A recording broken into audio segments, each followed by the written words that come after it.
سبحان الله والحمد لله ولا إله إلا الله الله أكبر سبحان الله والحمد لله ولا إله إلا الله الله أكبر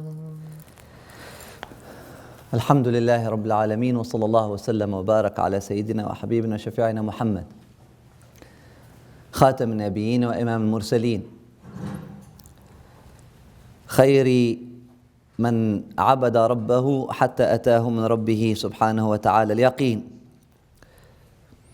والذي وظف له ربه سبحانه وتعالى وظائف فكان من خيرة عباد الله المتقين بل كان من هؤلاء الذين يشتاقون للقاء الله في كل ساعة فما رضي قلبه واطمأن إلا عندما أعطاه ربه سبحانه وتعالى أورادا في كل ساعة.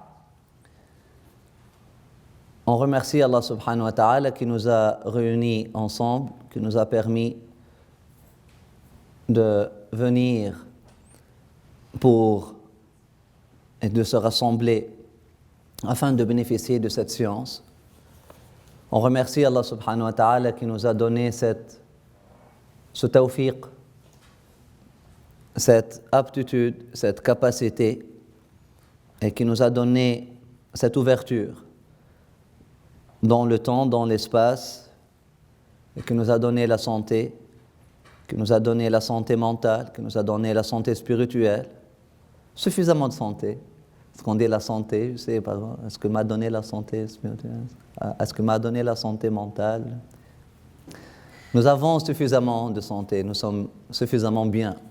Alhamdulillah Rabbil Alamin, la preuve en est que nous sommes ici. Il y a des gens qui respirent avec des cordes et avec des choses. Alhamdulillah Rabbil Alamin. On remercie Allah subhanahu wa ta'ala qui nous a donné suffisamment de santé pour être ici, qui nous a donné suffisamment de bien-être, pour être ici,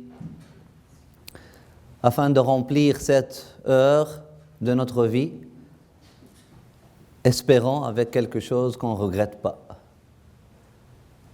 Afin de remplir cette heure, ou cette marge, ou cet espace,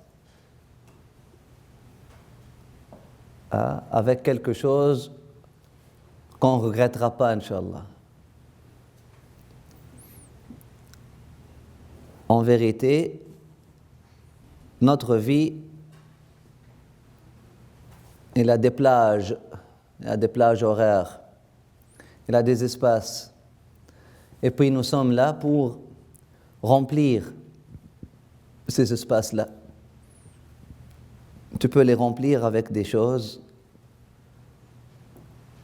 qui sont bénéfiques, comme tu peux les remplir avec des choses qui sont destructives. En d'autres termes, tu peux vivre ton temps ou le subir. Tu peux avoir le temps avec vous ou contre vous. Si tu vis ton temps, c'est pour vous. Si tu subis ton temps, c'est-à-dire vous êtes inconscient, là, le temps joue nécessairement contre vous. Le temps ne joue pas par défaut avec vous. Par défaut, le temps joue contre nous. Par défaut, le temps joue contre nous. Si je vous dis que c'est un verset dans le Coran, exactement, je peux le traduire comme ça. Par défaut, ô être humain, le temps joue contre vous. J'espère qu'un jour, les gens oseront traduire le Coran dans cette simplicité, dans cette facilité. Parce que c'est ça ce que ça veut dire. « Wal asr innal insana lafi khusr » Ô être humain, par défaut, si vous faites rien, si vous n'agissez pas, le temps n'est pas un allié, c'est un ennemi. Par défaut, le temps joue contre vous. C'est-à-dire par défaut de quoi? Après ça, Allah subhanahu wa ta'ala nous dit « Wal asr innal insana lafi khusr » Par le temps, l'être humain, ou par défaut, le temps joue contre vous, sauf ceux qui qui remplissent leur temps avec iman. Ils ont dit illa alladhina amanu, ceux qui ont cherché à travailler, ceux qui ont cherché à augmenter leur iman, leur foi en Allah subhanahu wa ta'ala, illa alladhina amanu. Ils ont dit aussi illa alladhina amanu, c'est-à-dire sauf ceux qui ont fait les prières, les 5 prières, parce que amanu, ça ne veut pas dire seulement qui ont la foi.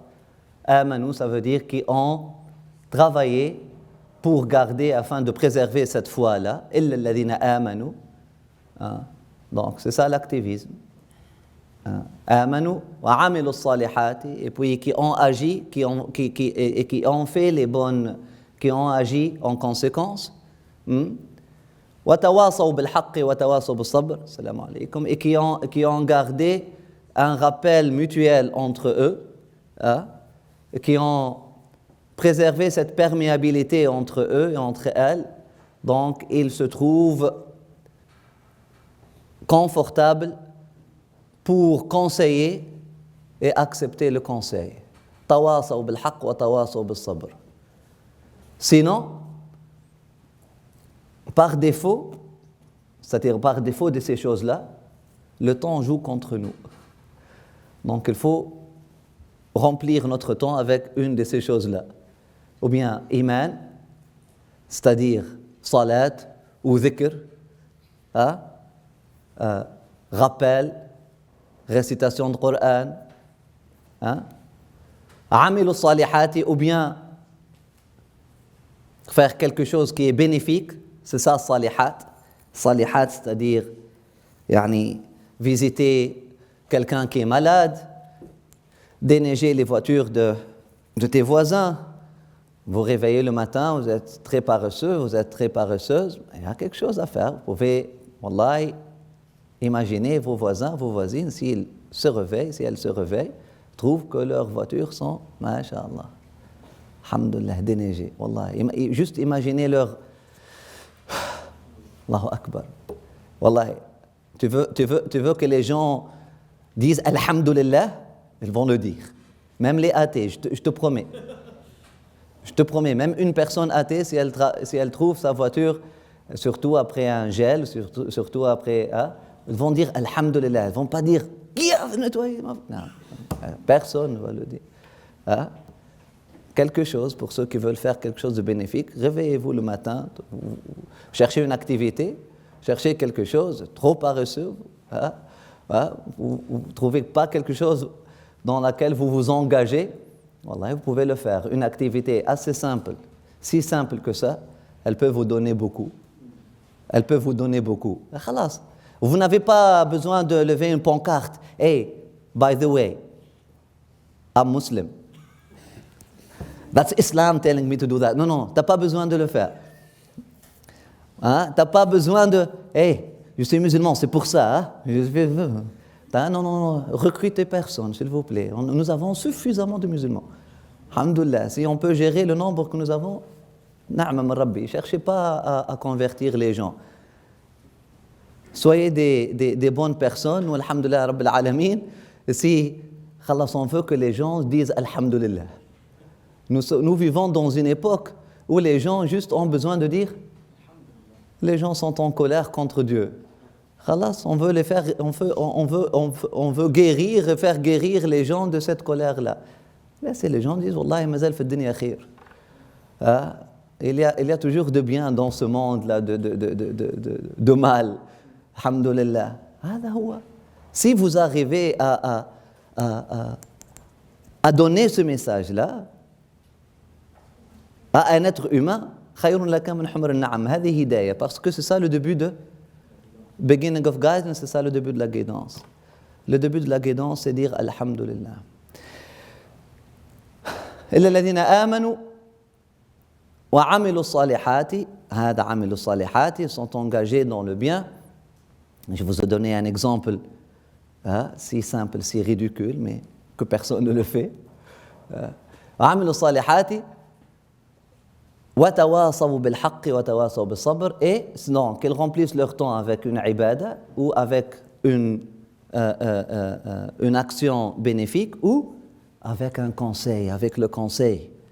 hein, c'est-à-dire des rassemblements comme celui-là, avec un conseil. Ils sont en train de conseiller. Tawasaw bil haqq, tawasaw bis sabr. Tu peux conseiller avec tes paroles comme tu peux conseiller avec tes actions, comme tu peux conseiller avec ton hal. Tawasaw bil haqq, tawasaw bis sabr.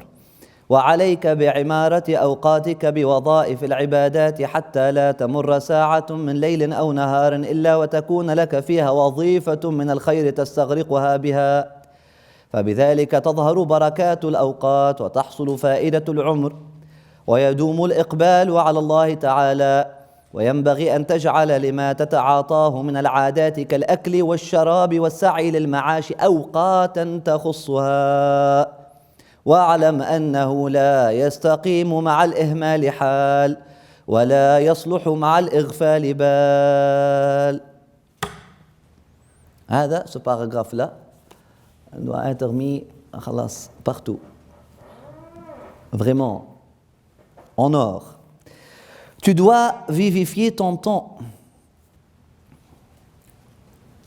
ou remplir ton temps. Imara, ça veut dire remplir.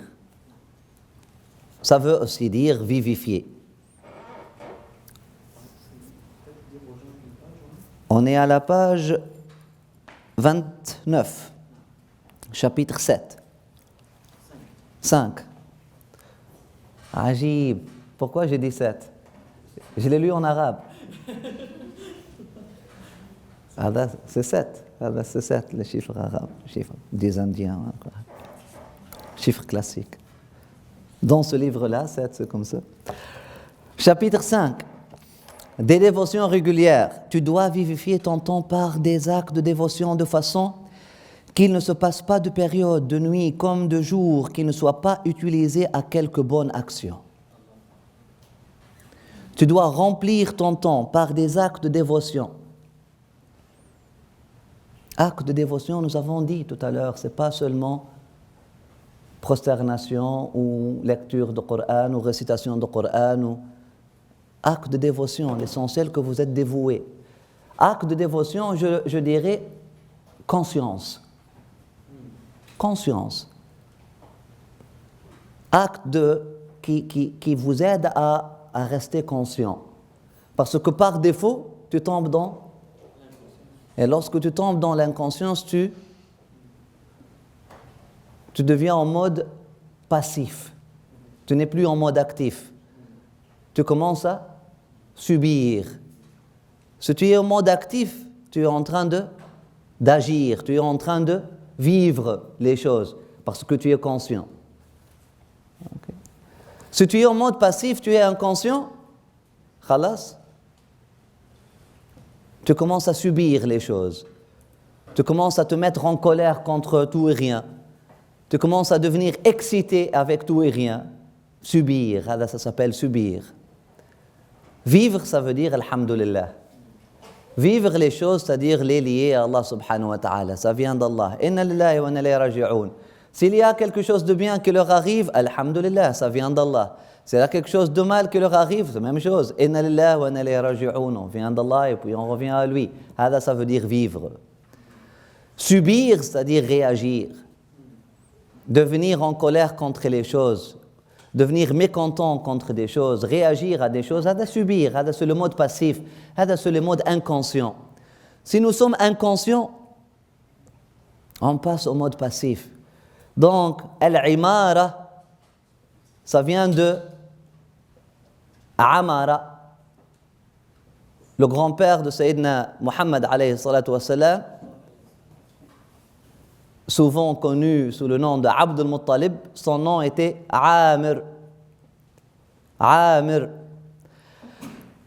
Yarhamukumullah. Amir, ça veut dire vivant. Ça veut dire vif. Ça veut dire vibrant. Ça veut dire rempli. Ça veut dire conscient. هذا عامر. Conscient. Conscient. Il y a un chapitre dans le Coran qui s'appelle Al-Imran.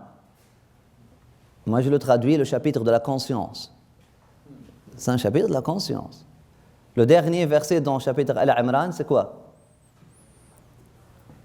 Le premier verset, Allahu la ilaha illa huwa al-hayyul qayyum. Premier verset, ça commence de parler, Allah subhanahu wa ta'ala est le vivant, al-hayy, al-qayyum, qui prend soin de tout.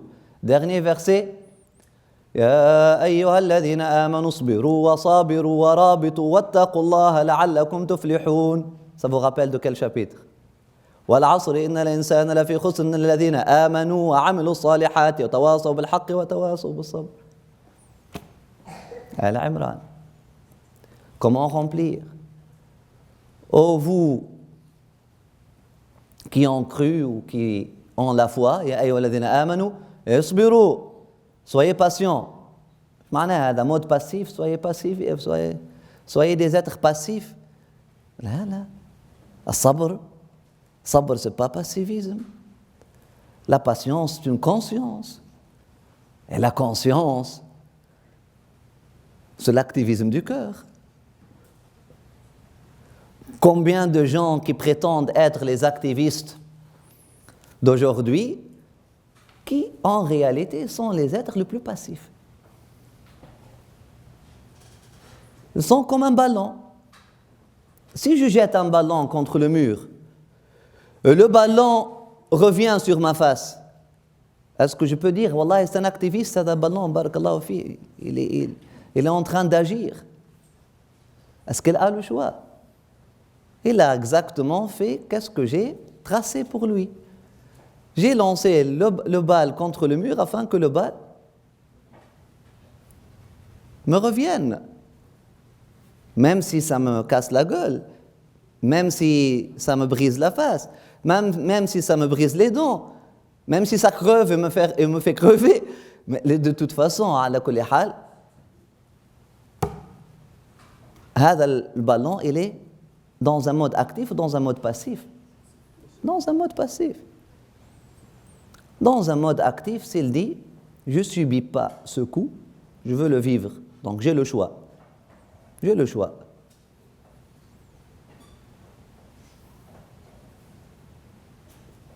La patience, c'est de l'activisme du cœur. C'est le vrai activisme. Tawasaw bil haqq wa tawasaw bis sabr. Être patient, ne pas réagir hakada inconsciemment. Tu peux choisir de ne pas subir. Tu as le choix, vivre ou subir.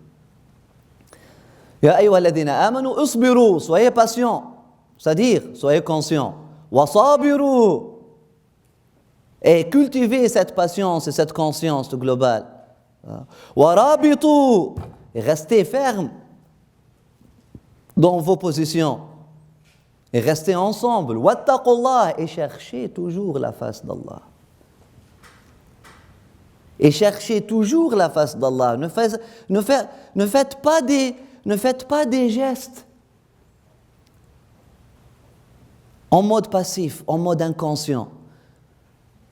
Tout ce que vous faites, il faut le faire cherchant la face de Dieu.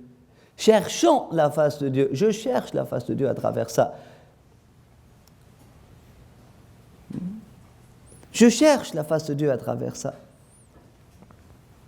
Ittaqullah la'allakum tuflihun, afin que vous soyez des êtres qui sont réussis. Vous cherchez la réussite, c'est ça al-falah, c'est ça la réussite. La réussite, c'est vraiment être en mode actif intérieurement. Intérieurement, être en mode actif, c'est-à-dire être conscient. Être conscient, être amr, être vivant, être Imran, faire partie de Al-Imran, la famille de la conscience. La famille de Imran. Qui sont la famille de Imran? Imran, qui est Imran? C'est le père à Marie, alayhi salam. Sa femme, est-ce qu'elle a subi sa gestation ou elle a vécu sa gestation? Est-ce qu'elle a subi sa grossesse ou elle a vécu sa grossesse? Rabbi inni nadartu laka ma fi batni muharraran fataqabbal minni. Ajib. فتقبلها ربها بقبول حسن وأنبتها نباتا حسنا. عجيب.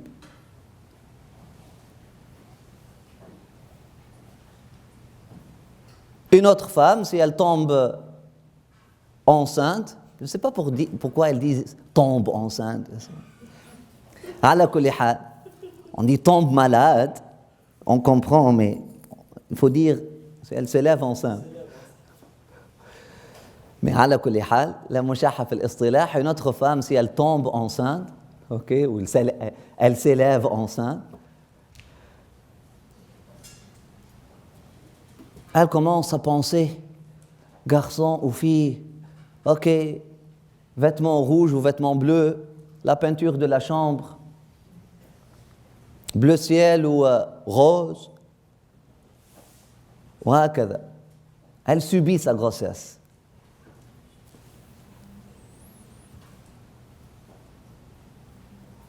Elle commence à paniquer. Est-ce que ça va être une naissance normale ou césarienne? Oh, Cheikh, prie pour moi pour que ce ne soit pas une césarienne.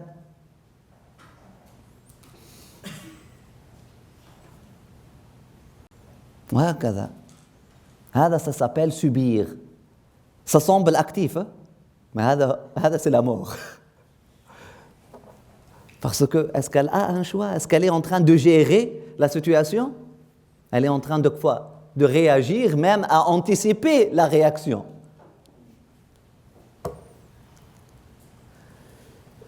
Mais Sayyida Hanna, Anne, alayha salamullah, la mère de Marie, qu'est-ce qu'elle a dit?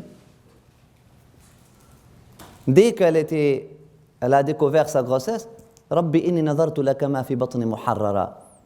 Je veux que cet être-là soit un être conscient et libre. Je te le voue à toi. Muharrara. C'est pas hurra, muharrara. Parler de liberté aujourd'hui, l'être le plus libre, c'était Sayyida Maryam, c'était Marie, alayhi salam. Muharrara.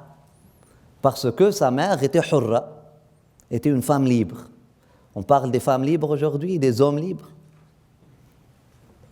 C'est ça la liberté, c'est ça la vraie liberté. La liberté de quoi? La liberté des attachements mondains et matériels. La liberté de quoi? La liberté de khuyut al-ankabout, la liberté de la toile d'araignée. Ah, la liberté. Muharrara, regardez, Rabbi, oh mon Seigneur, qu'est-ce qui est dans mon ventre? C'est à toi et à toi seul. Libre et conscient. Être libre et conscient. Fataq accepte. Khalas. Après ça, Allah a accepté. Elle a géré son destin. Elle a géré même son destin.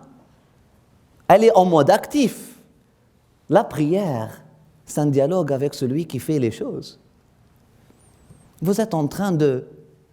Vous voulez... Oh, il faut prendre son destin en main. Les prières ne sont pas suffisantes. Il n'y a pas un mode actif plus que faire des prières. Vous ne pouvez pas être plus actif, vous ne pouvez pas avoir plus de pouvoir et d'effet, ta'thir et d'influence sur votre destin plus qu'en faisant des prières sincères, libres. Fataqabbal minni. Elle était libre, ils l'ont appelée Barbara. Barbara, ça veut dire la libre. La libérée, c'est ça, Muharrara. Elle s'appelait Barbara. Barbara. Dans une langue, elle s'appelait Barbara, c'est-à-dire Muharrara, c'est-à-dire la libre.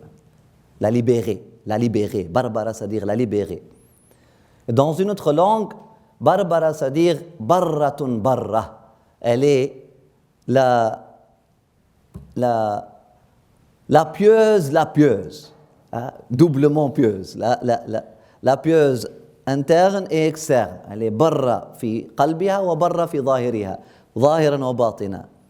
Donc son apparence, elle est bonne et son intérieur est encore plus pur. Son enfant était Barbara, Isa alayhi salam. un autre nom, dans une autre langue, il s'appelle Barbar, le fils de Barbara, Aïssa, le libre.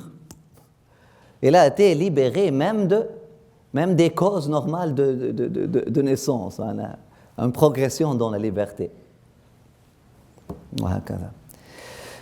Al-Imran, ce sont Hadum, Zakaria, Yahya, Imran, Hanna, Maryam, Isa, alayhim salamullah. La famille consciente, dans un monde qui était aveuglé, dans un monde qui n'était pas conscient, dans un monde qui réagissait aux choses, mais ils étaient conscients. Ils avaient la conscience globale, ils étaient conscients de toutes choses. Donc, il était en mode actif. Cet activiste intérieur, qui s'appelait Sayyidina Zakaria alayhi salam, il est dit que les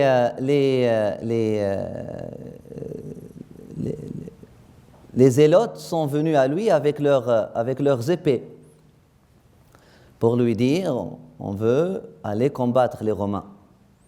Vous voyez pas l'injustice? Je vois l'injustice. Vous voyez pas que les Romains ont pris notre terre? Je vois.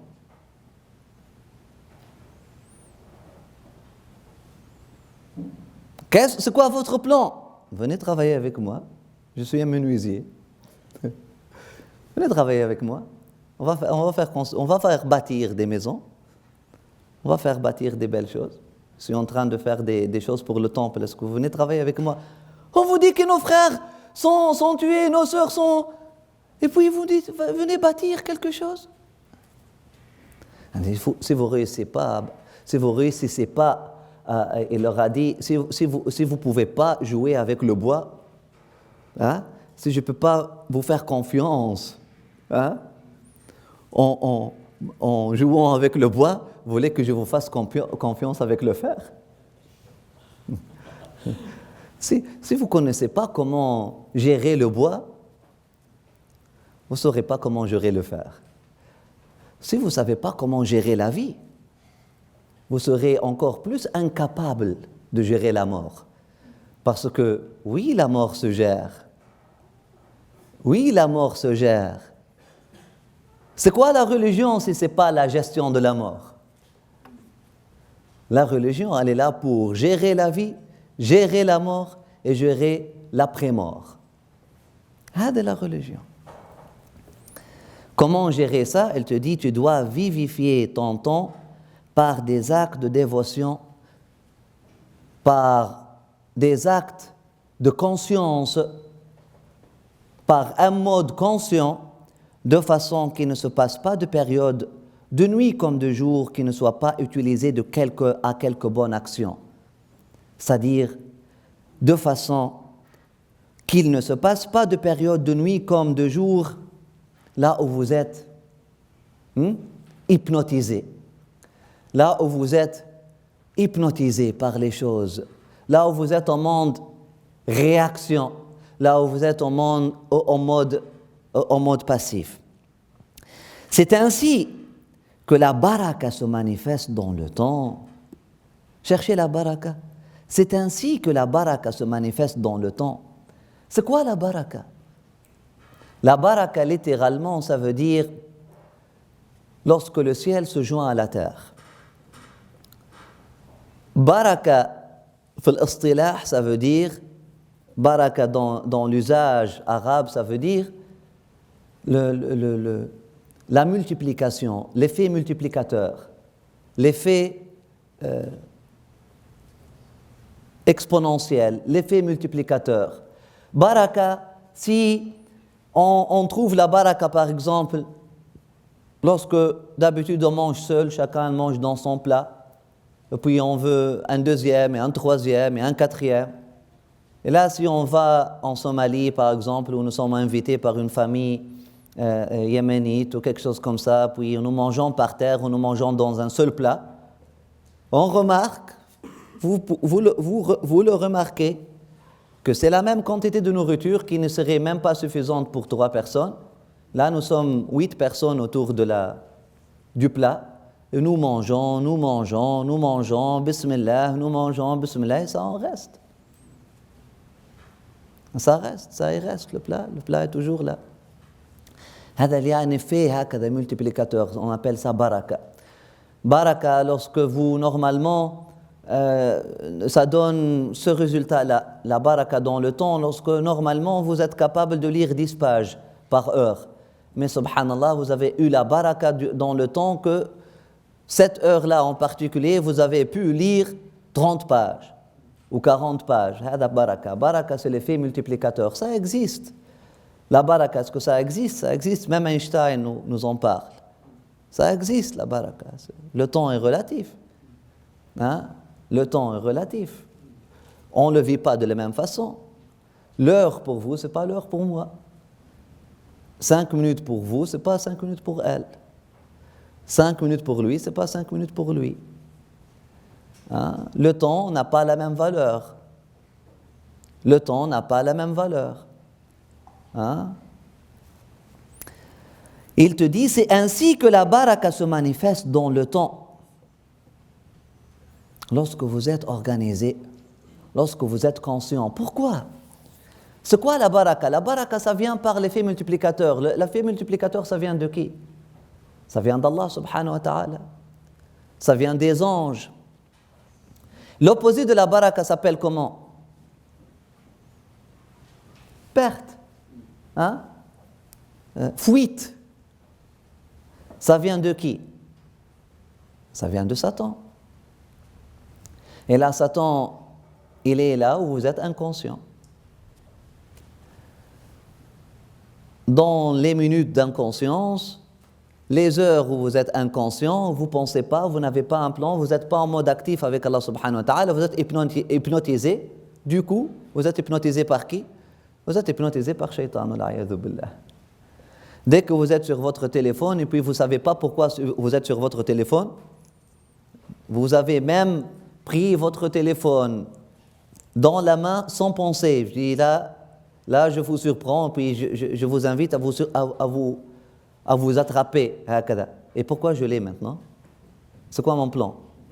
Voilà, si votre plan, vous avez fait l'intention, je vais appeler mon ami parce qu'elles se sont seules maintenant, elles se sont délaissées maintenant. Si je l'appelle, ça va lui faire du bien. Bismillah, au nom d'Allah, tu prends ton téléphone, tu appelles ton ami, tu auras la baraka dans la conversation. Même si elle ne répond pas, elle recevra l'effet. Je vous le garantis. Maintenant, mode passif, hypnotisé, cherche quelque chose à ne pas faire. On dit, cherche quelque chose à faire. En réalité, je suis en train de chercher quelque chose à ne pas faire. Je cherche quelque chose pour continuer endormi. Je cherche quelque chose pour ne pas me réveiller. Je cherche quelque chose pour continuer dans mon mode inconscient.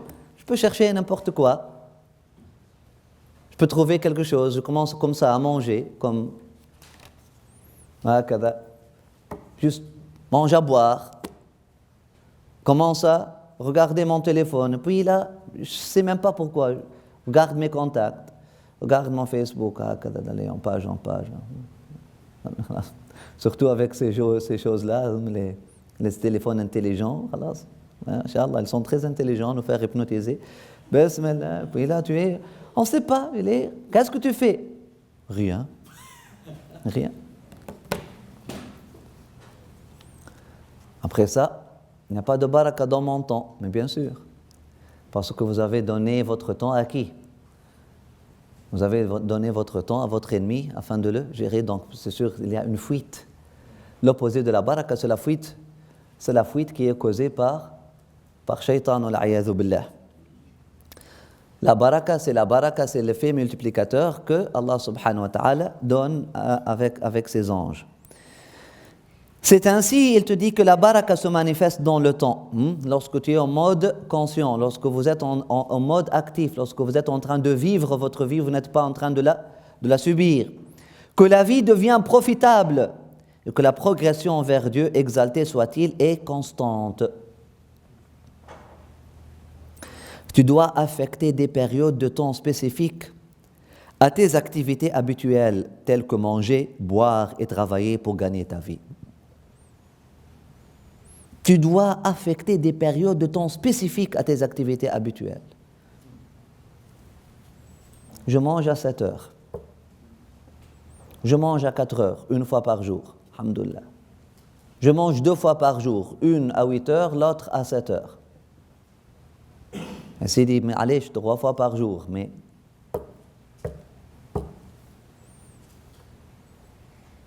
Je prends mon café à ce temps-ci, un word. C'est pas, wallahi, اشتهيت قهوة. Je désire un café maintenant. Comme j'ai... Allez, تتوحم انت. Les Tunisiens ou les Tunisiennes me comprennent. C'est ça. Hein? Ok, on va par désir. Voilà, j'ai désiré quelque chose. Je sens comme, comment dire, I feel like, hein? J'ai envie de faire quelque chose. Ça me gratte. Il faut que j'aille maintenant toucher mon téléphone. Il faut que j'aille, Non, tu as dit tu dois affecter des périodes de temps spécifiques à tes activités habituelles, telles que manger, boire et travailler pour gagner ta vie. Il faut que ça soit marattab. Plusieurs mamans aujourd'hui ou plusieurs sœurs aujourd'hui qui veulent faire homeschooling, qui veulent éduquer leurs enfants à la maison, ils tombent dans ce problème de manque de baraka dans le temps. Pourquoi? Parce qu'il y a manque d'organisation. Sans une bonne organisation, tu ne peux rien faire. Ça commence avec une bonne organisation. Il ne faut pas qu'on devienne obsédé. Ce n'est pas à la minute près, mais il faut respecter son temps. Il faut avoir des plages horaires. Hada pour ça, hada pour ça, hada pour ça. Il faut faire que les choses soient des awrad. Awrad, ça veut dire des choses qui reviennent. Les choses que vous faites lundi, À Tarim, tout se passe de cette façon-là. Même visiter les morts. On visite les morts une fois par semaine, le vendredi matin. Le Ramadan, on visite les morts avant le coucher de soleil. Ajib. Tout. Tout avec awrad. Habib Omar, nous avons vécu avec lui quelque temps. Même visiter sa maman, il visite sa maman chaque jour. Mais elle l'attend à une heure bien déterminée. C'est pas à une heure bien déterminée. Et puis un jour avec Habib Omar, tu peux faire... J'étais même fatigué. Un jour, subhanallah, c'est très long le jour. Nous ici, on passe 2, 3, 4 semaines. Sans rien faire. Ce jour-là, on s'est réveillé. Nous avons fait tous les dhikr, tous les awrad. Ajib. J'ai même lu mon juz de Coran. J'ai fait ma salat tasbih. On est allé, on a eu le petit déjeuner avec Habib Omar. Nous avons parlé. Nous avons même parlé de la da'wa. Nous avons fait des discussions. Après ça, Habib Omar est allé pour prendre sa sieste. Je m'attendais à ce que ça soit peut-être 3 heures là ou quelque chose. Il faut aller prier Asr. Dhuhr et Asr ensemble. 8h30. 8h30 du matin, nous avons fait tout ça. 8h30 du matin, c'est khalas. Wallahi, littéralement, sans aucune exagération, j'ai accompli ce que normalement j'aurais pas accompli en un mois. Là, j'ai compris le verset يَوْمٌ عِنْدَ رَبِّكَ خَيْرٌ مِّنْ أَلْفِ سَنَةٍ مِّمَّا يَعُدُّونَ. Une journée chez votre Seigneur est meilleure que 1000 années selon leur compte. C'est très symbolique, c'est très profond. Il y a des gens qui comprennent un jour chez votre Seigneur, c'est-à-dire un jour au paradis ou un jour, le jour du jugement, quelque chose comme ça, a la valeur de 1000 jours des jours de dunya. Un jour des jours de l'akhira, de l'au-delà, a la valeur de 1000 ans des jours de dunya. Je vous dis, on ne sait même pas, on n'est même pas qualifié pour compter, et ça, même si on ne peut pas vraiment prendre une information de là, parce qu'on ne connaît même pas c'est quoi l'akhira. Parce que avec toutes les descriptions que nous avons du paradis, de l'enfer, de l'akhirat, etc., finalement, il y a une description qui vient effacer tout pour nous dire tout ce que vous pouvez imaginer, c'est pas ça. Tout ce que vous êtes en train de dire, c'est pas ça. Je ne pense pas que c'est ça le but de ces versets-là. Mais je dirais, je prendrai de ces versets-là le sens Yawmun 'inda rabbika. Un jour chez votre Seigneur. Comment être chez votre Seigneur? Vous pouvez maintenant être chez votre Seigneur. Conscient, attaché, vivant sa présence. Un jour de présence, un jour de conscience que vous êtes l'invité du Seigneur sur terre. Allah, Allah, Allah. Je vis en mode invité sur terre, c'est-à-dire en mode conscient, parce que dès que je décide que je suis propriétaire, là je suis en train de subir l'ignorance la plus ignorante, parce que Allah malik al-mulk. Mais si je décide d'être conscient, istakhlafakum fiha, al-ardu lillah, je suis en mode invité sur terre, je suis invité sur terre, je suis honoré sur terre. C'est le domaine de mon Seigneur, je suis invité. Et si je suis invité, regardez, mode de conscience, ok. Ouvrez le fichier invité sur vos têtes, dites-moi, chacun me dit un mot ou deux mots, pas plus. Invité, dis un mot, deux mots. Bismillah. Hein? Adab. Non, pas dit. Vous n'avez pas fait. Vous ne faites pas cet exercice-là avec les élèves à l'école? Ce n'est pas juste des synonymes. Vous dites hakada, un mot, et puis on parle du champ lexical. Hein? On parle du champ lexical pour cultiver le meaning, pour cultiver le sens. Invité. Le mot invité apporte quoi dans votre tête? Hein? Baraka, bonne conduite, respect, adab, hospitalité. Aïwa, dis. Maghribi inta. Couscous. Générosité. Amour. Gêne. Ah là, peut-être ici. Chez nous, on ne se gêne pas chez nous. Non, excusez-moi. Mais même vos grands-parents s'est dit. Et puis, il y a toujours leur héritage au lac Saint-Jean. Il n'y a pas de gêne lorsque nous sommes invités. Khalas. Si tu te gênes chez moi, c'est-à-dire, il y a un problème dans tes gènes. Je suis allé chez un ami, et puis j'ai demandé la douche. Il était très très content. Je lui ai dit, est-ce que je peux prendre une douche? C'est quelque chose que ne se demande pas. En Tunisie, les gens... Mais cet ami était très très très très très content. Mais je vous dis que si je suis ce que je suis aujourd'hui, c'est parce que j'ai demandé de prendre une douche chez un ami ce jour-là. Vraiment, c'était l'ouverture. C'était l'ouverture. Et puis, elle a dit, tu sais, un an plus tard, elle a dit, tu sais, depuis quand je t'ai aimé, j'ai su que tu as un potentiel d'être un homme de Dieu. Comment elle a dit, lorsque tu as demandé la douche sans gêne. J'ai vu en ça que tu es généreux, parce que si tu demandes, absolument, alhamdoulilah. Chez moi, tu peux faire tout aussi, c'est chez toi. Peut-être on a dit ça adab, donc le mot gêne, on va le transformer en adab, discipline, agir correctement, agir à courtoisie, voilà. Yallah, bismillah. D'autres mots? Yallah, invité. Hein? Thé à la menthe, oui. Joie. Gratuit.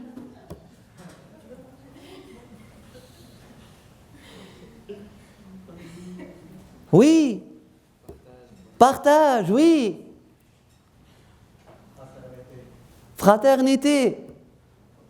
Paternité. Même. Hein? Temporaire. Manger.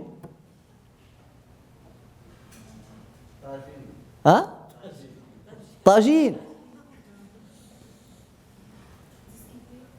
Discuter. Amitié, amour, tout ça. Donc, lorsque je décide de prendre conscience que je suis l'invité de mon Seigneur sur terre, est-ce que cette terre-là devient un paradis ou devient un enfer? Khalas. Donc, c'est gratuit, alhamdoulilah. Oui, c'est limité. Oui, je dois être courtois. Oui, je dois partager. Mais je suis aimé. Je suis bien aimé. Je suis bien reçu. Le hôte est généreux. Je peux demander tout ce que je veux. Parce que le hôte est généreux. وهكذا. يوم عند ربك, un jour chez votre Seigneur. Si tu passes un jour de ta vie conscient que vous êtes chez lui, vous n'êtes pas chez vous. Vous n'êtes pas chez les Romains.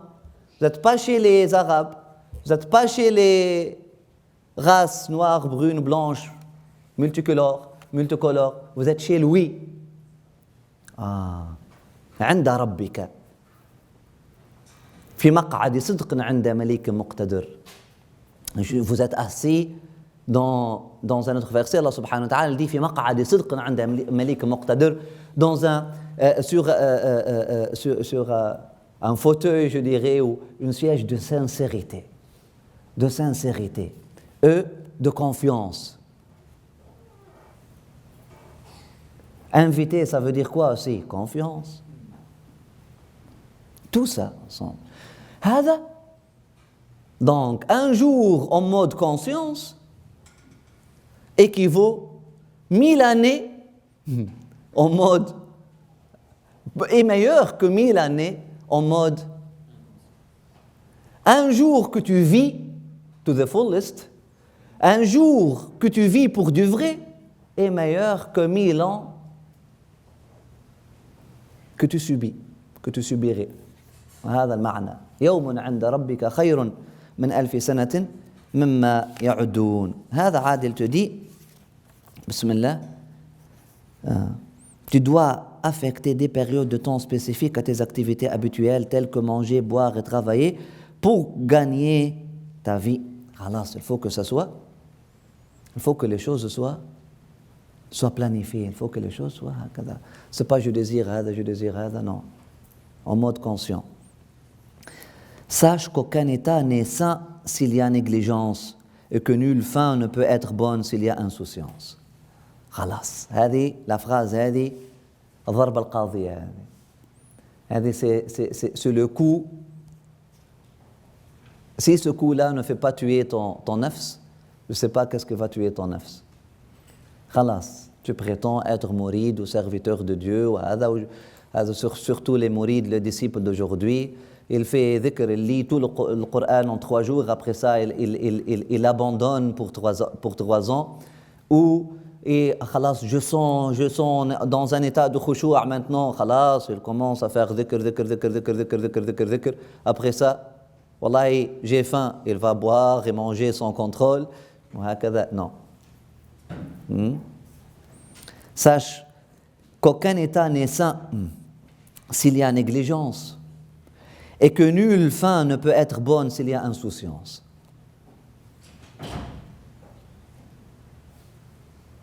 La conscience et le souci. La conscience. La preuve de l'islam, on l'appelle la preuve de l'islam.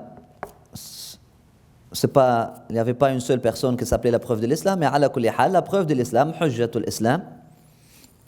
Imam al-Ghazali, il dit ينبغي أن توزع أوقاتك نفع الله به ينبغي أن توزع أوقاتك وترتب أورادك وتعين لكل وقت شغلا لا تتعداه ولا تؤثر فيه سواه. وأما من ترك نفسه مهملا سدى إهمال البهائم يشتغل في كل وقت بما اتفق كيف اتفق فتمضي أكثر أوقاته ضائعة وأوقاتك عمرك وعمرك رأس مالك وعليه أصل تجارتك وبه وصولك إلى نعيم الأبد في جوار الله تعالى فكل نفس من أنفاسك جوهرة لا قيمة له إذ لا عوض له وإذا فات فلا عود له. هذا في كتاب بداية الهداية الإمام الغزالي. Dans son livre Le début de l'hidayah ou le début de cheminement, j'appelle ça le début de conscience. Imam al-Ghazali, il dit que Dieu répand son bienfait. Il dit, tu dois structurer ton temps, organiser tes dévotions régulières, awrad, et assigner à chaque fonction un certain laps de temps, pendant lequel cette fonction a la priorité, mais dont elle ne déborde pas. Car si tu te laisses aller à la négligence et à l'irrésolution, confond les bestiaux et à faire seulement les choses qui se présentent à toi au moment où elles se présentent à toi, la majeure partie de ton temps sera gaspillée. La majeure partie de ton temps sera gaspillée. Sans organisation, la majeure partie de ton temps sera gaspillée. Ton temps, c'est ta vie. Et ta vie est ton capital. C'est le fondement de tes relations avec Dieu et le moyen d'atteindre le bonheur éternel dans la proximité de Dieu, exalté soit-il. Chacun de tes souffles est un joyau sans prix parce qu'irremplaçable. Une fois passé, il ne revient jamais. Chacun de tes souffles est un joyau sans prix parce qu'irremplaçable. Une fois passé, il ne revient jamais. Je gaspille mes souffles.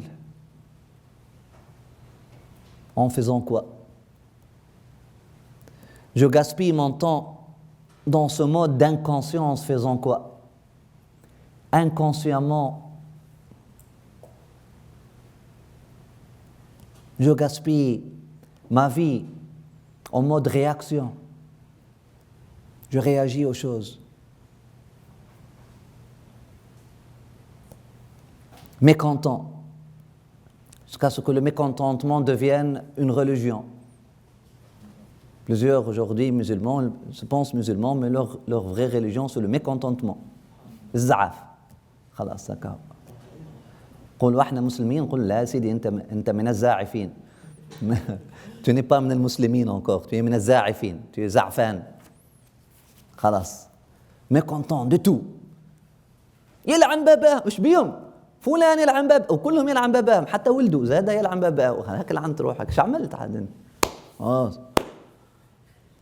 tout le monde يلعن باباه هذا tu trouves ça tout le monde il est mécontent contre tout le monde contre ses ancêtres contre ses parents contre ses enfants contre son épouse contre les Israélites contre les Américains contre les Canadiens contre les Français contre les Belges contre le djinn سحروه ودخلوه والله رقيه فهمني يلا بسم الله مسجد ما نعرفش كذا شيخ ما نعرفش شكون يلا نعملوا له رقيه اكزورسيزم تو هو ميكونتون كونتر توت شوز لي شيان يلعن باباهم لي شا يلعن باباهم لي جن يلعن باباهم تو الموند يلعن باباهم سي زونفون يلعن باباهم sa maman son père les ancêtres tout le monde il est mécontent contre tout le monde c'est la culture d'aujourd'hui هذا c'est le mode passif parce que en mode passif tu vas te sentir nécessairement en marche.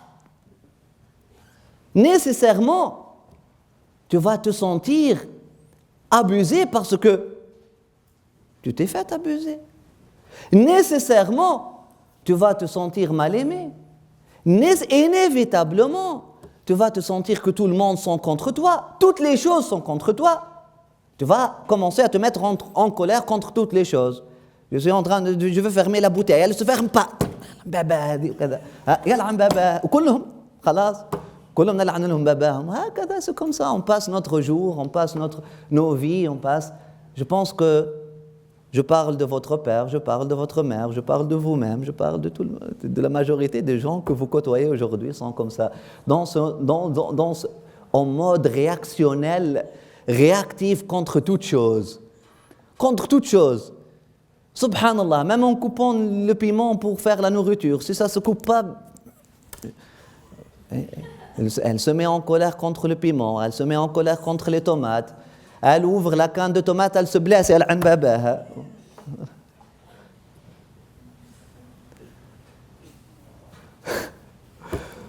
Son enfant cherche la nourriture et elle a babaha. On ouvre le frigidaire, on le ferme comme ça. Si ça ne se ferme pas comme il faut, il y a l'ambaba. وهكذا. أعوذ بالله. يعني on subit notre vie comme ça, on vit هكذا en mode يلعن باباه. نسأل الله العفو والعافية. وهذا هو عاد. هذا هو, c'est l'enfer avant l'enfer هذه. Donc comme l'autre, إن يوما عند ربك, le paradis avant le paradis, c'est de vivre conscient que vous êtes l'invité du Seigneur. L'enfer avant l'enfer, c'est de vivre inconscient que vous êtes l'invité de votre Seigneur.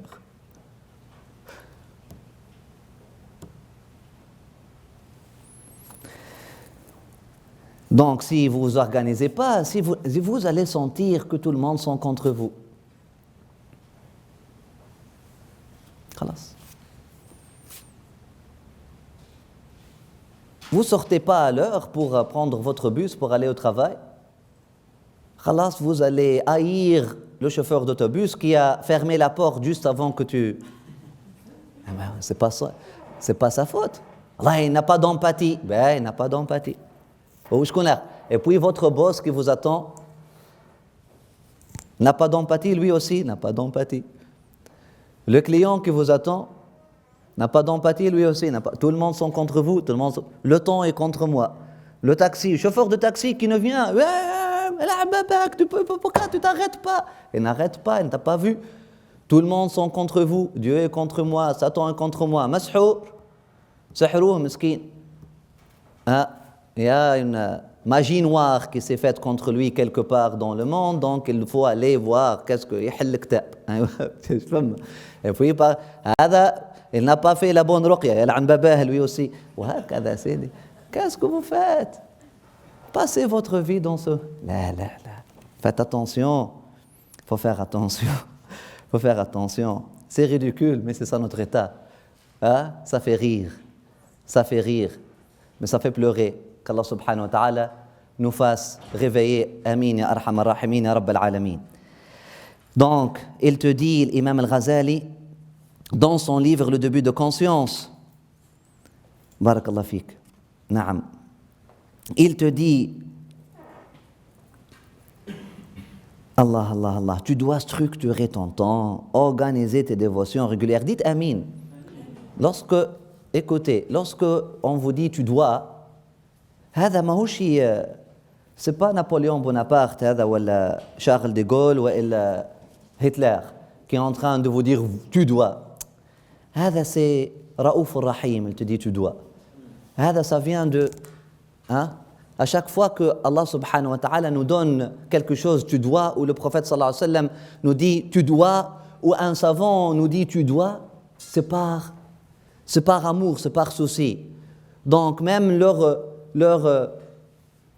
ordres sont il faut les prendre comme des prières.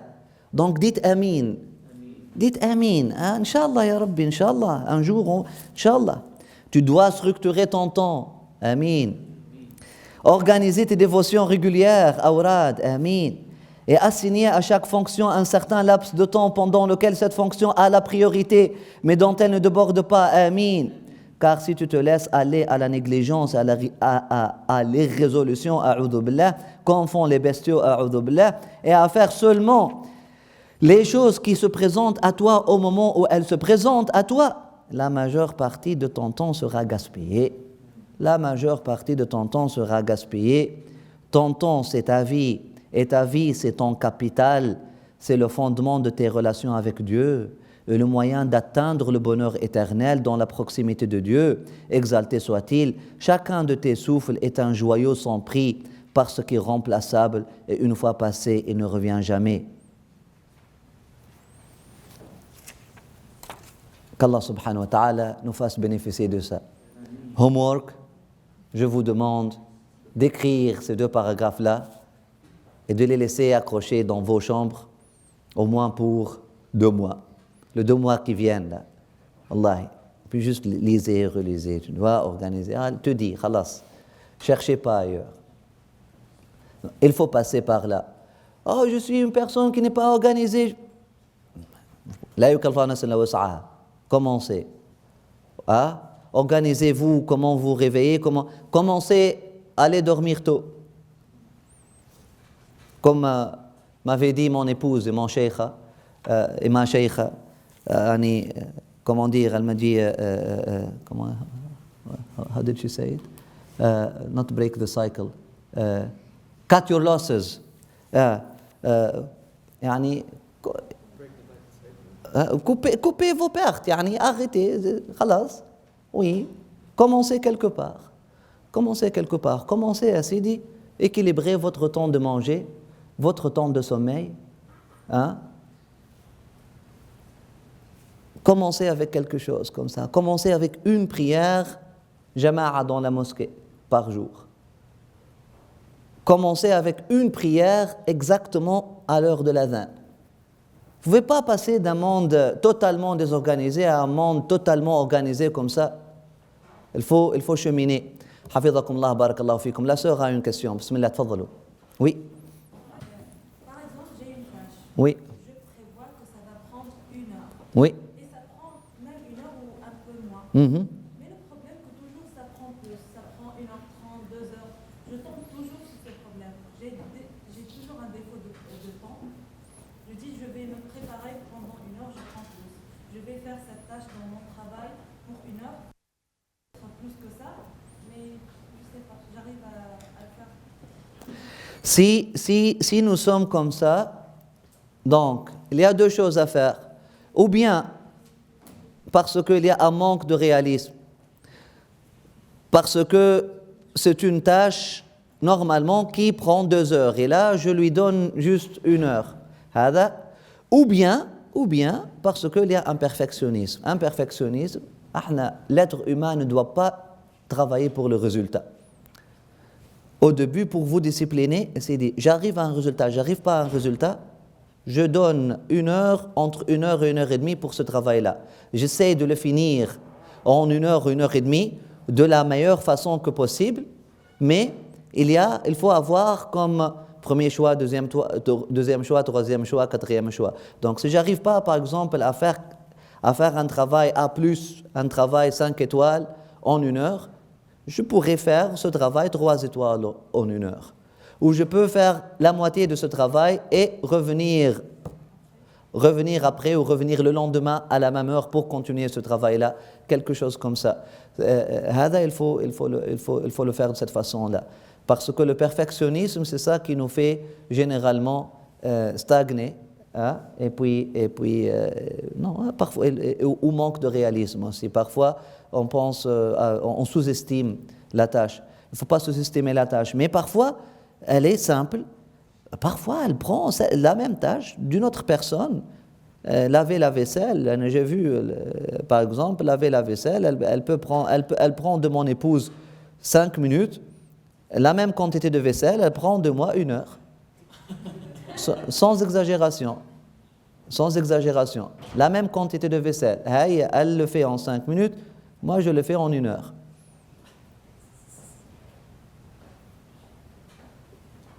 Mais c'est pas tout le monde la même chose. Et c'est faux de dire, ça prend 5 minutes. Non, il n'y a pas quelque chose que ça prend. Ça me prend. Ça prend pas. Ça me prend 5 minutes. Ça me prend 5 minutes pour lire un hizb de Coran. Ça lui prend 5 heures pour lire un hizb de Coran. Donc, lorsque je dis réalisme, c'est-à-dire au relativisme, il faut c'est relatif par rapport à moi, par rapport à mes capacités, par rapport à ma connaissance, par rapport à ce... Les gens ne sont pas les mêmes. Nous avons des capacités différentes. Nous avons des portes différentes. Et puis, aussi, le perfectionnisme. Peut-être aussi, ça me prend 1 heure de laver la vaisselle parce que je suis trop perfectionniste, j'ai de l'OCD,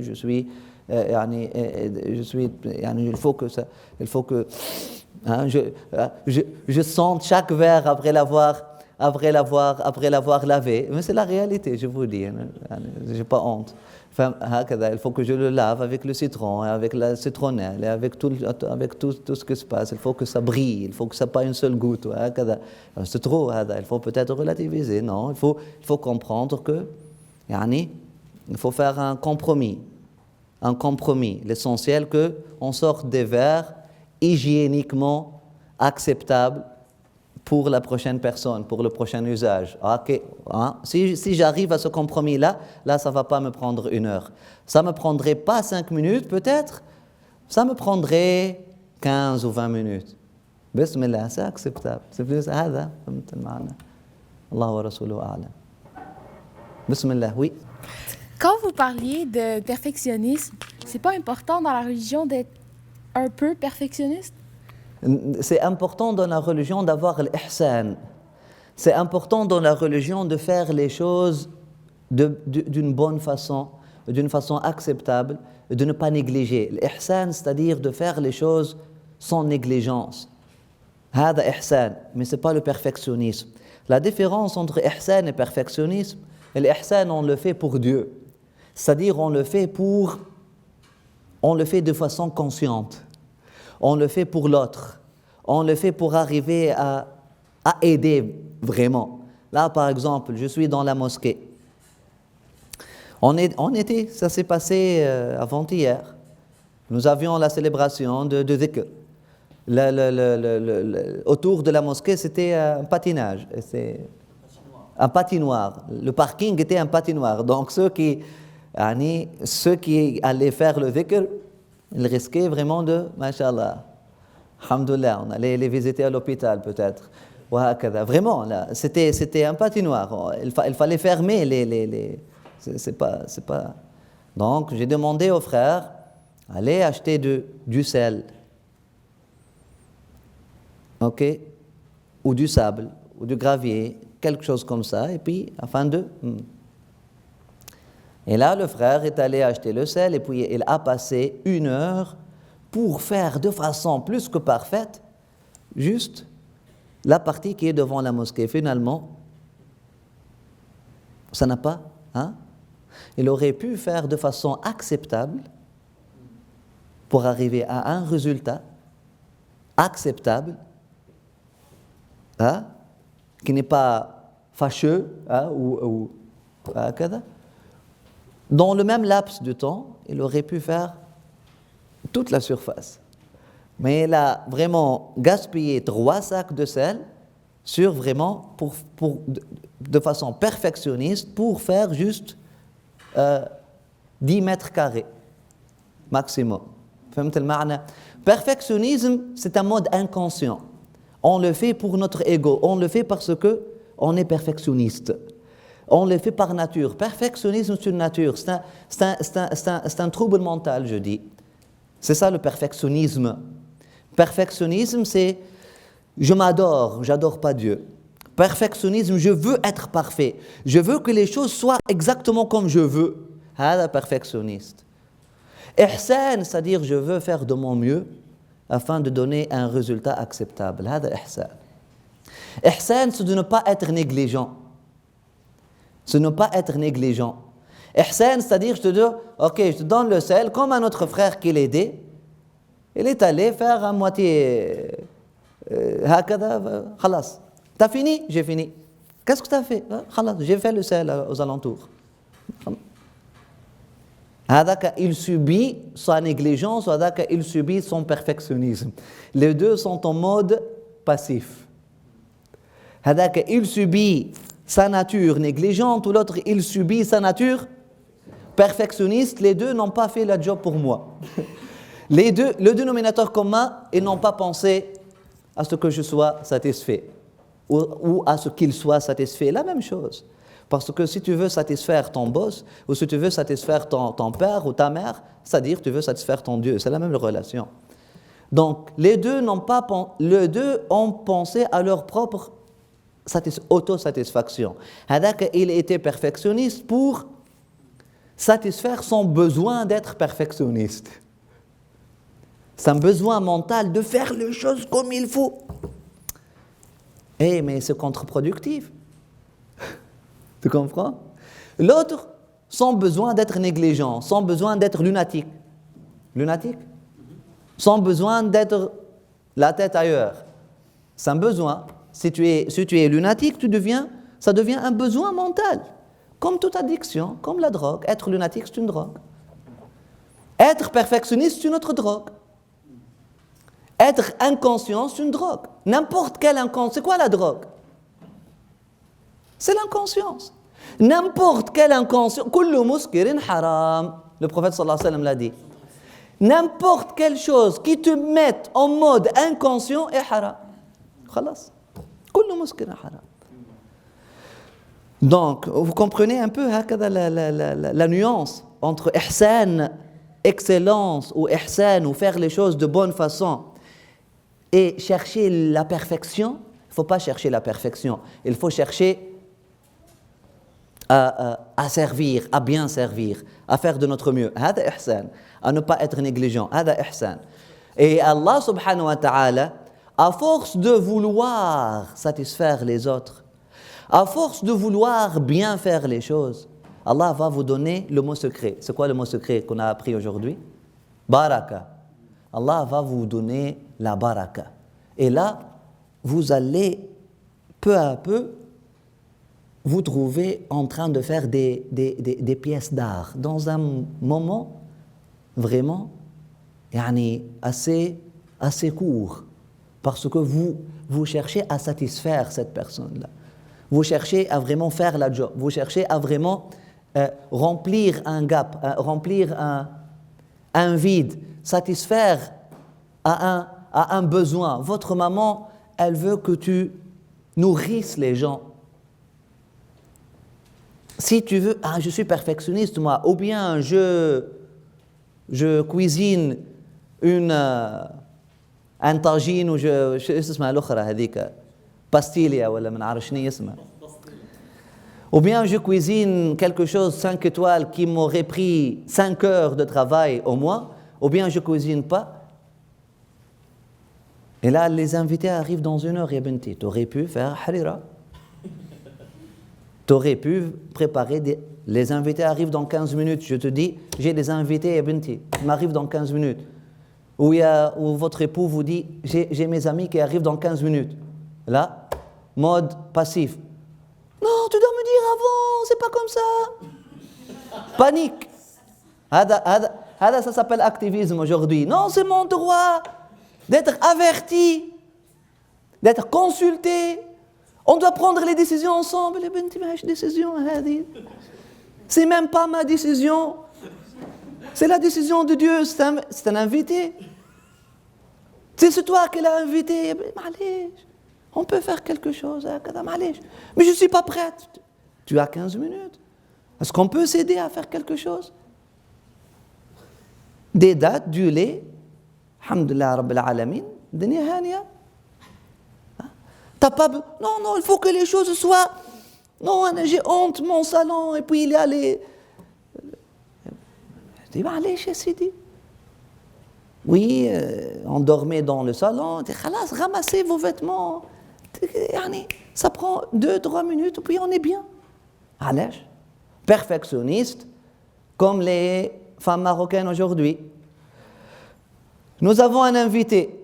Elle se prépare 1 semaine à l'avance. C'est pour ça qu'il invite les gens 1 fois par année. Et puis ils appellent ça hospitalité. C'est contre-productif, c'est contre l'hospitalité. Hospitalité, c'est être capable de recevoir des invités chaque jour.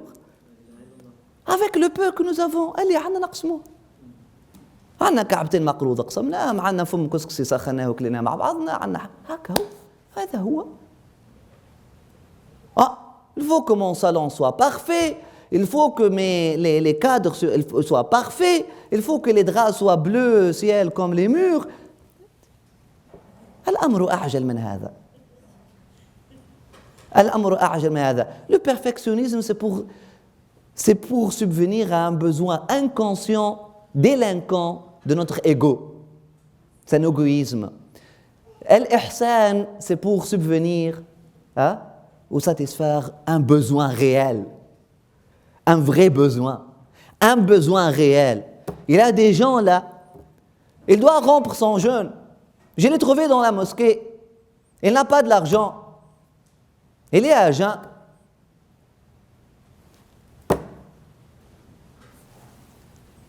On ne peut pas préparer quelque chose dans 15 minutes? On peut. chauffer du lait, une cuillère de miel. T'as pas du miel, du sucre. T'as pas de sucre, il dit خلاص, juste du lait. Des dates, ما عندك شيء, خبز زيت. T'as rien, un verre d'eau.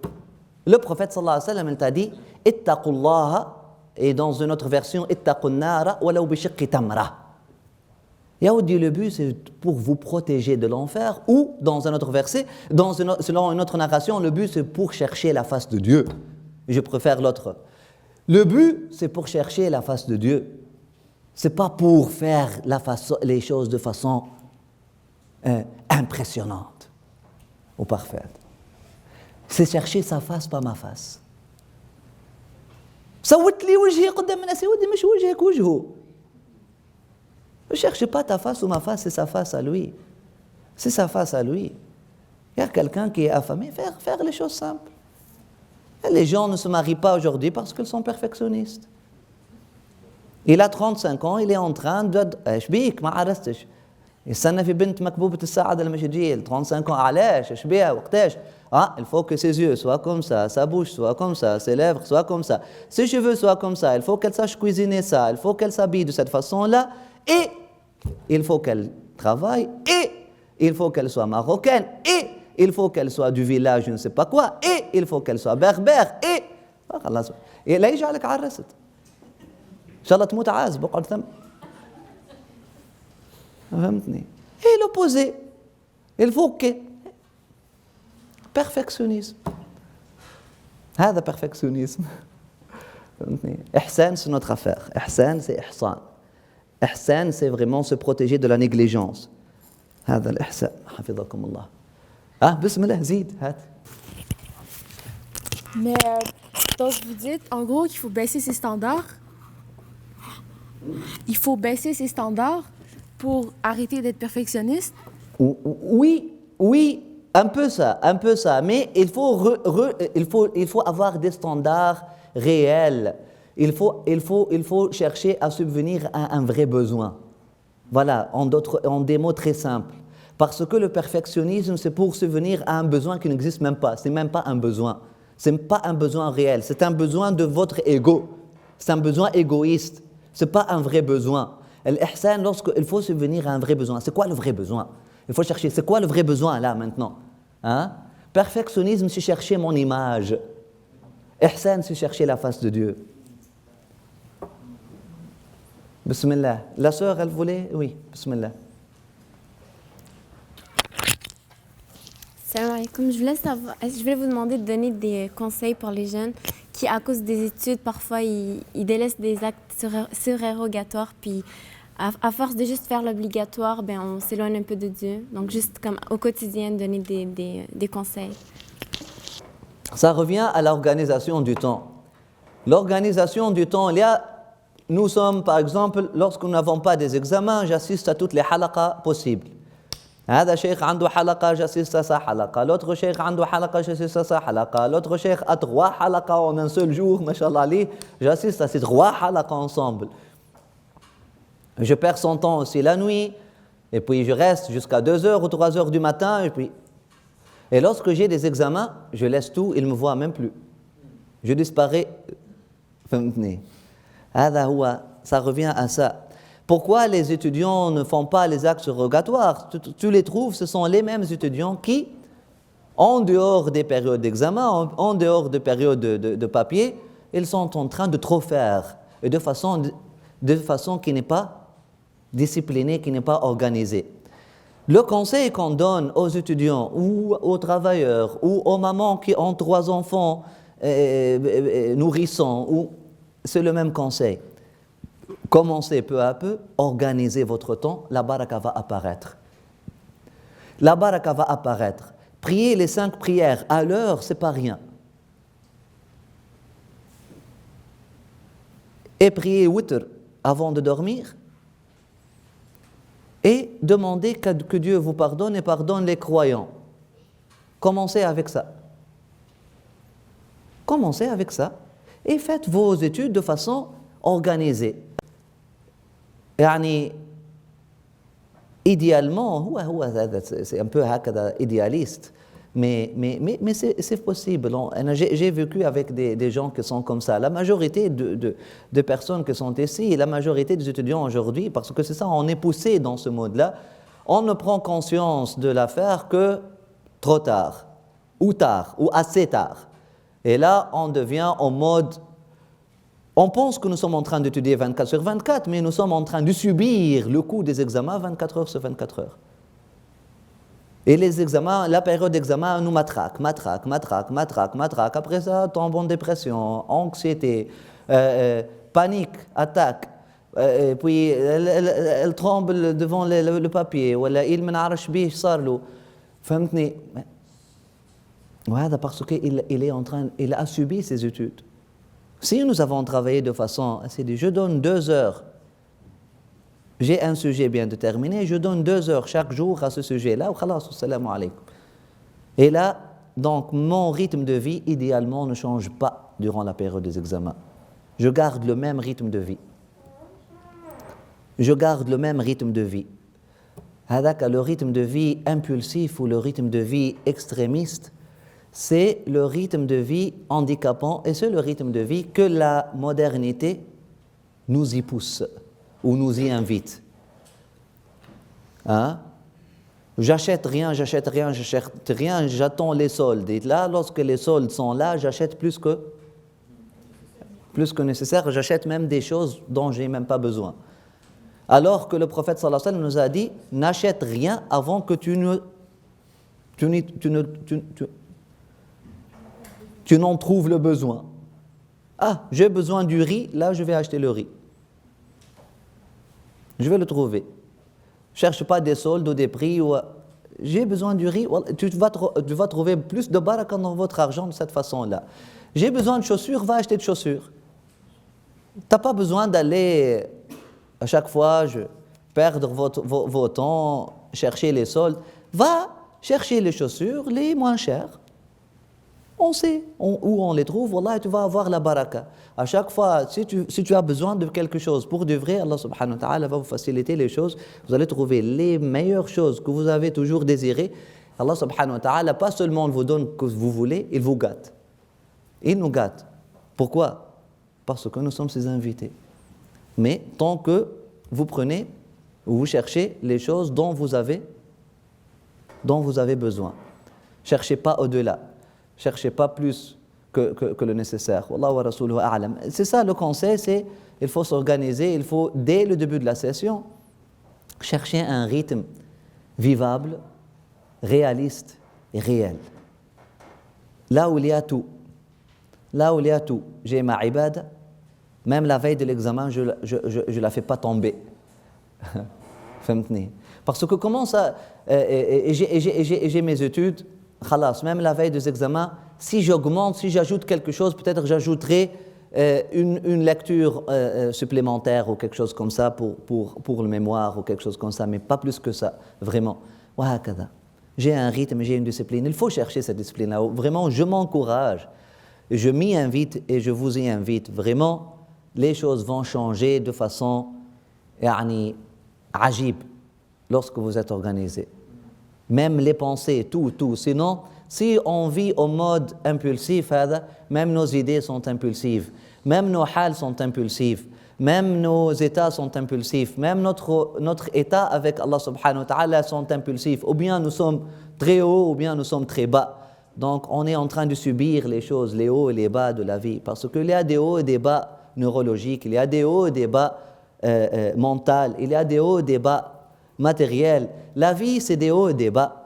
La vie, c'est entre une montagne et une vallée. C'est comme ça la vie. Si tu planifies, si tu t'organises, si tu vis, là, bismillah, tu gères. Si tu subis, parfois tu es dans une montagne, au-dessus d'une montagne spirituelle, tu penses que tu es le qutb de ton époque. Le lendemain, tu tombes dans la vallée, tu penses que tu es le dajjal de ton époque. Tu peux pas vivre comme ça. La baik, oui. Ça, c'est juste un commentaire. Je pense que c'est... Oui. Ben, c'est un commentaire. Je voulais juste dire que je pense que c'est important de se souvenir d'Allah, comme de répartir des évocations le matin, le midi. Comme... C'est ça. C'est ce qu'on va faire, c'est ce qu'on va lire. Je n'ai pas parlé de ça aujourd'hui. pour donner un temps hakada pour les interactions, Inch'Allah, dans 2 semaines. Dans 2 semaines, on va parler des awrad. Il va nous parler, bi'idhnillah Sami al-Alim, des awrad et comment repartir les awrad matin et soir, etc. Maintenant, les gens ne sont pas au même niveau. Maintenant, moi je vous dis, si on garde le wird de 5 prières, avec demander pardon de façon consciente, avec vraiment chercher à faire les prières à l'heure et demander que Dieu accepte cette prière-là, et demander pardon pour tous les et la guidance pour les restants des croyants, etc. C'est un bon commencement. Ça serait un bon commencement. Comment répartir les awrad matin et soir? Ça, c'est une science de répartition des awrad. Il va nous en parler dans 2 semaines. Entre parenthèses, pourquoi j'ai dit dans 2 semaines?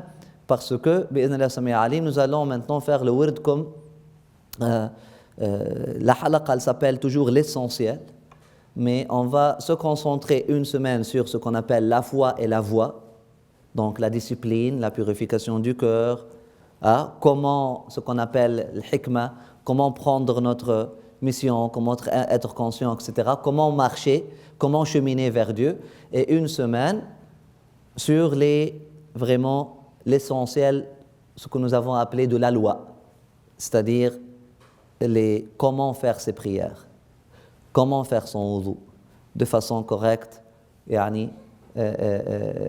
comment faire le tahara, comment faire salat. Si j'oublie une rak'a, qu'est-ce que je fais? Si j'oublie une surah, qu'est-ce que je fais? Si je me lance dans une lecture jahr alors qu'il fallait lire sur, qu'est-ce que je fais? Et avec ça, il y aura aussi pour les choses obligatoires et pour les choses surrogatoires. Ça s'appelle l'essentiel de la loi. Donc 1 semaine on fait l'essentiel de la loi et 1 semaine on fait l'essentiel de la foi et de la voie. Donc aujourd'hui nous sommes en train de faire l'essentiel de la foi et de la voie. La semaine prochaine, bi'idhnillah Sami al-Alim, ça va être intitulé comment prier selon les règles de l'art. Comment prier selon les règles de l'art? Là on va parler c'est quoi les fara'ad de salat, c'est quoi les sunan de salat, c'est quoi les fada'al de salat, les vertus de salat, et aussi en même temps c'est quoi les adab de salat. Donc on va se baser sur 2 livres. On va se baser sur le livre de Imam al-Akhdari qui nous enseigne le fiqh selon l'école d'Imam Malik ibn Anas, selon le ijtihad d'Imam Malik ibn Anas, ou selon la chaîne de transmission qui passe par Imam Malik ibn Anas. On appelle ça le madhab al-maliki ou l'école malikite. Et on va se baser sur le livre de Imam al-Ghazali qui s'appelle, vous allez le trouver d'ailleurs en arrière, il s'appelle Le secret de la prière, et l'autre livre qui s'appelle Les secrets de la purification. Les secrets de la purification, les secrets de la prière, pour parler du secret de ça. C'est Maghrib déjà, donc je vous invite à prier Maghrib, Inch'Allah. On prie Maghrib, après ça, vous pouvez discuter, trouver les livres. Si vous voulez poser des questions aussi après Salat al-Maghrib, individuellement, je suis là pour une autre quinzaine de minutes après Salat al-Maghrib. Et barakallahu fikum wa hafidhakumullah. Jazakumullah khair.